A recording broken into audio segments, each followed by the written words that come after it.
علاج خارج ارض الملعب ونزل خلاص وهيكتمل فريق الاسيوطي من جديد.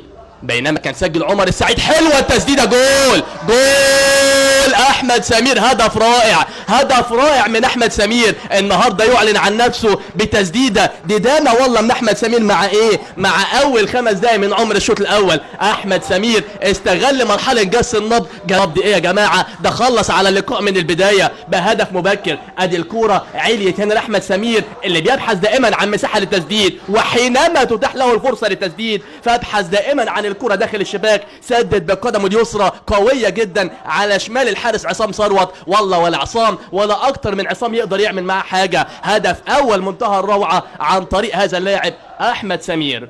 يعلن عن اول اهداف اللقاء. هدف هيخلص على مرحلة جس النبض يا جماعة.